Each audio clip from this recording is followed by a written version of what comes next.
Baik, Assalamualaikum warahmatullahi taala wabarakatuh.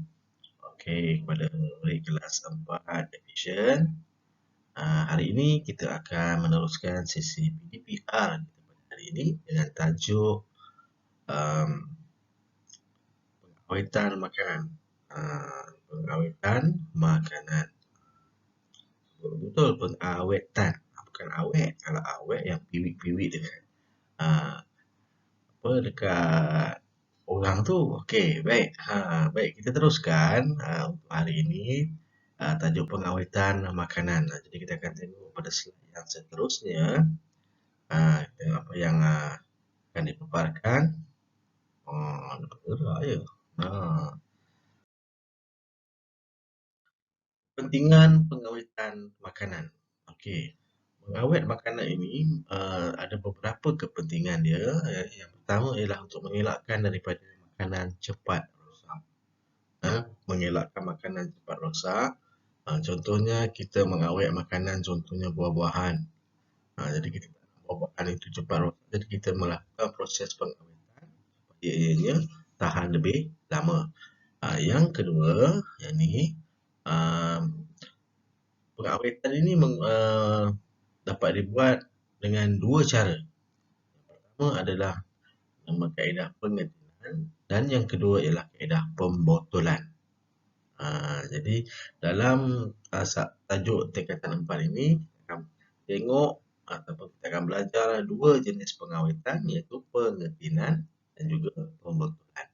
Baik, sebelum kita lanjutkan kita punya PDPR pada hari ini, okey, seterusnya adalah kita nak tengok sedikit sejarah pengawetan makanan. Sejarah pengawetan makanan. Okey, pada tahun 1804, ni dah lama ya, 1804, seorang chef ataupun tukang masak bernama Nicholas Appert telah memperkenalkan kaedah pengetilan dan pembotolan. Pada tahun 1804, Nicholas Appert telah memperkenalkan kaedah pengetilan dan juga pembotolan. Itu salah satu jasa seorang chef yang bernama Nicholas Appert. Dia yang memulakan kaedah pengetilan dan juga pembotolan. Yang merupakan dua kaedah ini adalah proses pengawetan makanan. Baik, kita teruskan dengan slide seterusnya. Dia berpusing-pusing di situ. Pengawetan makanan macam cikgu beritahu tadi. Untuk tingkatan 4 ni kita akan belajar dua proses pengawetan, iaitu yang pertama yang ni pengetilan dan yang kedua ialah pembotolan. Jadi lepas ni kita akan tengok satu-satu. Apa itu pengetilan, apa itu pembotolan. Okey, terus. Baik. Proses pengawetan makanan, pengetilan makanan. Jadi kita akan tengok apakah yang dikatakan dengan pengetilan makanan. Tapi sebelum itu kita akan tengok dulu apakah makanan-makanan, contoh-contoh makanan yang diproses dengan menggunakan kaedah pengetilan. Okey, contoh yang pertama kita tengok ni. Kari ayam di dalam tin. Ini biasa dapat kita tengok dekat kedai, pasar raya dia jual. Ya. Yang kedua, kita tengok ini yang biasa kita makan. Kamu pun suka makan ni. Iaitu sardin. Yang ketiga, buah-buahan. Ni buah-buahan campuran. Yang dibuat di dalam menggunakan kaedah pengetilan makanan. Dan yang seterusnya, kita ada contoh ni. Kacang panggang. Dan banyak lagi contoh-contoh proses pengawetan makanan menggunakan kaedah pengetilan yang kamu dapat tengok apa sahaja makanan yang ada di dalam tin. Dia telah pun berlaku satu proses pengawetan untuk makanan itu supaya ianya lebih tahan lama dan tidak mudah rosak. Biasanya kalau kita tengok makanan-makanan yang di dalam tin ini, kita boleh simpan sehingga 2 tahun. Jadi dapat lama boleh disimpan dalam keadaan yang baik dan boleh dimakan dalam tempoh 2 tahun itu. Selalunya dekat bawah tin ni dia akan tulis dia punya tarikh luput. Jadi boleh tengok kalau kat rumah tu ada makanan-makanan yang di dalam tin, boleh tengok dekat bawah tu. Bilakah tarikh orang kata tarikh luput makanan yang berada di dalam tin itu. Kita boleh tengok tarikh luput dia. Baik, okey, kita teruskan. Okey, proses pengawitan makanan, pengetinan makanan. Maka bagaimana ianya dilakukan ataupun apakah proses-proses yang dilakukan sehingga dia jadikan makanan di dalam tin. Okey, yang pertama kita tengok sini yang warna oranye ni, warna jingga ni. Makanan yang sudah diproses dimasukkan ke dalam tin. Mana makanan yang telah diproses itu telah dah cuci dan sebagainya, dimasukkan ke dalam tin. Kemudian makanan dicampurkan dengan larutan garam atau gula di dalam tin. Ini penting.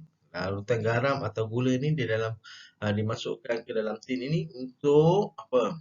Untuk memberikan makanan itu lebih tahan lama. Jadi dia kena ada satu bahan, sama ada garam atau gula itu dimasukkan ke dalam tin. Sebab keistimewaan garam dan gula ini dalam proses pengawitan makanan, ianya mampu membuatkan makanan kita itu lebih lama. Contohlah kalau kita tengok opah-opah kita suka makan dulu ikan pekasam. Ikan pekasam tu disimpan bersama dengan garam untuk menjadikan makanan itu lebih tahan lama, tidak mudah busuk. Jadi dia bubuhkan garam ataupun gula. Okey, yang kedua, dah ada bubur makanan tu dalam tin, dah bubur garam, dah bubur gula. Jadi seterusnya makanan tersebut dia akan dipanaskan pada suhu 121 darjah Celsius. Dan dipanaskan selama 20 minit. Ini pun penting dalam proses pengawitan makanan. Jadi dia akan dipanaskan dengan suhu yang tinggi selama 20 minit. Okay, kemudiannya dah dipanaskan, makanan tersebut ataupun tin tersebut ditutup dan dipatri dalam keadaan kedap udara. Tengok perkataan warna merah ini, kedap udara. Tin tersebut ditutup dan dipatri dalam keadaan kedap udara. Maksudnya dia dipanaskan tadi, tin tadi akan dipatri. Patri maksud ditutup dengan rapat lah. Ditutup dengan rapat supaya tidak ada udara di dalam tin tersebut. Jadi kedap udara ni maksudnya tak boleh masuk udara. Kerana apa? Kerana tujuannya adalah untuk menghalang mikroorganisma di dalam udara merosakkan makanan yang diproses. Kalau dia tak buat proses ini, kemungkinan besar mikroorganisma yang ada di udara ini boleh merosakkan makanan yang kita dah proses masuk dalam tin tadi. Jadi dia kena buat cepat. Tin tersebut ditutup dan dipatri dalam keadaan kedap udara. Kalau proses ini tak dibuat dengan betul, kemungkinan makanan yang kita proses tadi dalam tin tadi mudah rosak. Ada juga kes-kes kalau kita tengok orang beli makanan dalam tin, belum tarikh luput tetapi makanan dah rosak. Salah satunya kemungkinan di sini tidak dilakukan dengan betul. Okey. Jadi itu cara dia nak buat yang bertiga. Yang seterusnya, dah kita patri, dah kita tutup tin tadi, tin tersebut dipanaskan sekali lagi pada suhu yang tinggi. Tujuannya adalah untuk membunuh semua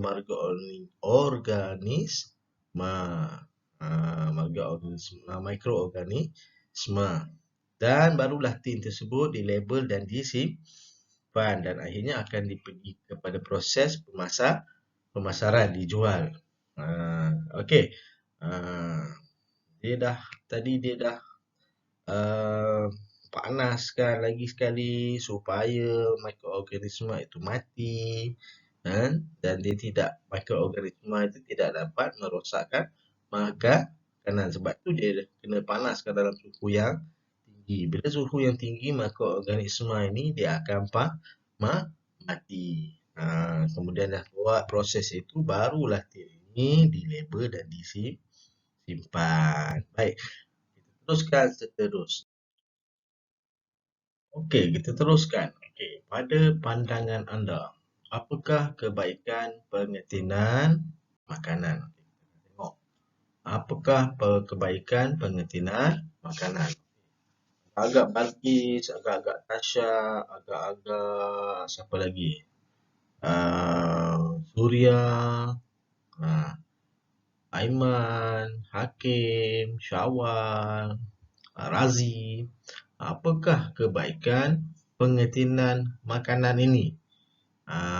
Dalam kepala anda masing-masing apa yang anda boleh rasa? Apakah kepentingan pengetinan makanan?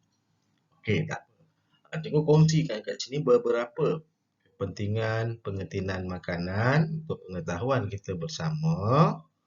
Okey, yang pertama tengok situ. Kebaikan pengetinan makanan. Okey, yang pertama tadi kita dah cakap bahawa pengetinan makanan ni boleh menjadikan makanan kita ini lebih tahan dah lama.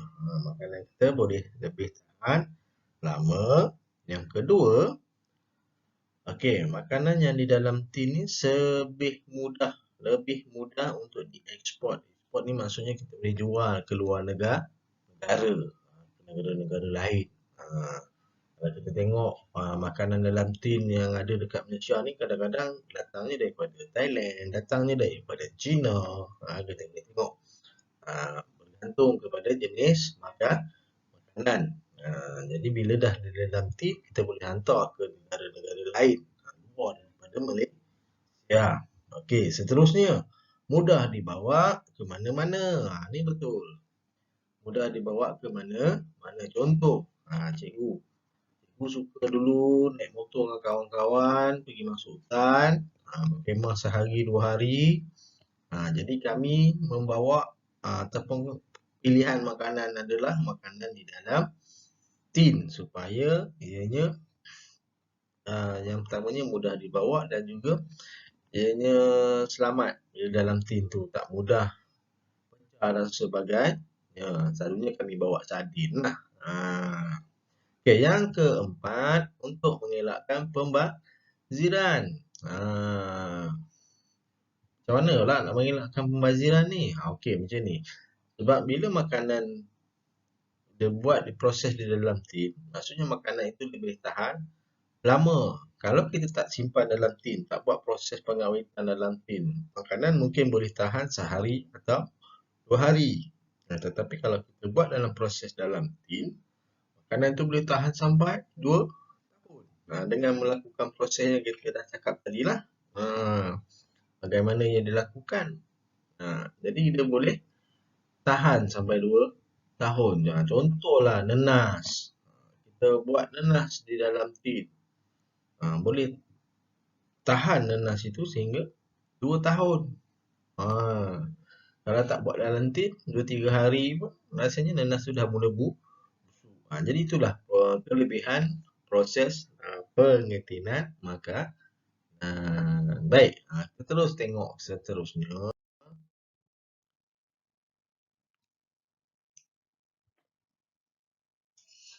Okay, proses pengawetan makanan, pembotolan makanan. Kita tengok contoh makanan-makanan di dalam botol yang dapat kita tengok dijual di pasar raya, di kedai-kedai dan sebagainya. Okey, yang pertama tengok gambar yang tu. Budu, kicap, lagi apa? Rencah tom yam. Ni semua dalam botol. Kemudian ni apa? Angkuih ataupun perasa minuman. Dibuat daripada oren. Kemudian kita ada yang ni kuah rojak dan banyak lagi makanan-makanan yang diproses dan dimasukkan di dalam tin. Nanti dekat rumah boleh tengok dekat dapur tu apa yang mak-mak.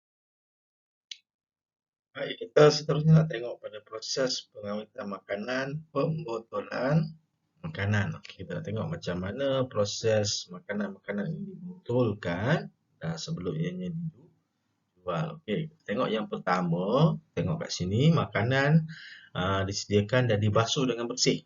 Kita basuh dulu makanan tu dengan bersih. Kemudian yang kedua, makanan itu dimasak dan dimasukkan ke dalam botol.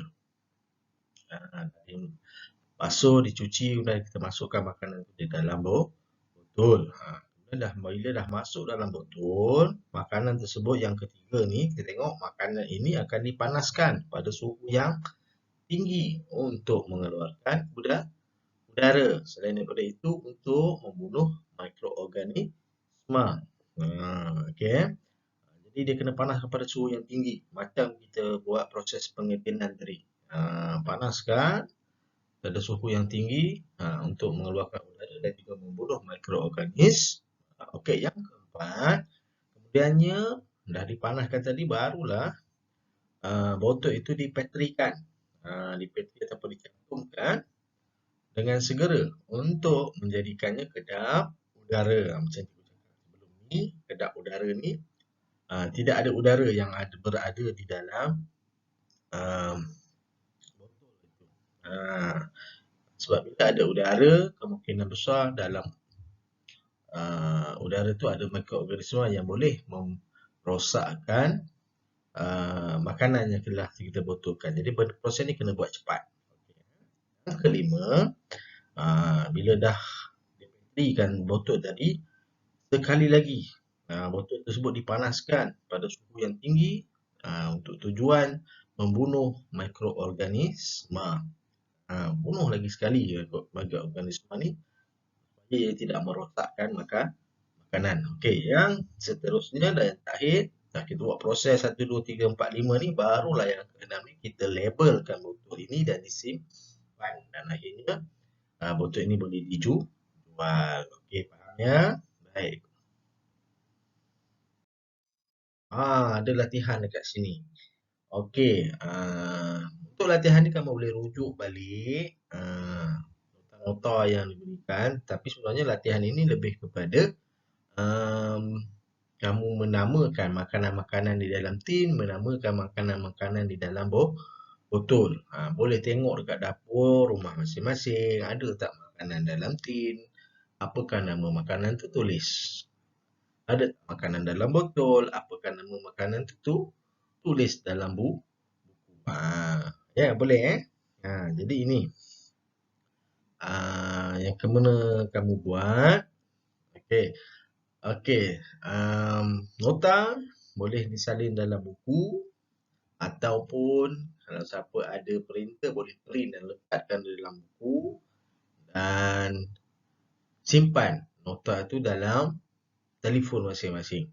Cikgu akan berikan dalam bentuk PowerPoint, boleh simpan. Yang akan datang nanti kalau kita boleh sekolah bersama nanti bahan-bahan ni dah ada pada cikgu simpan dalam tu. Nanti cikgu akan bagikan link untuk kita buat rujukan akan datang. Okey, untuk itu hari ni itu saja untuk proses pengawetan makanan yang kita belajar. Ada dua pada hari ini. Yang pertama pengetinan dan yang kedua ialah pembotolan. Cikgu harap faham. Kalau kita tak faham boleh mesej cikgu tanya apa yang kamu tidak faham. Okey, sekian saja untuk hari ini. Jangan lupa tonton video. Terima kasih.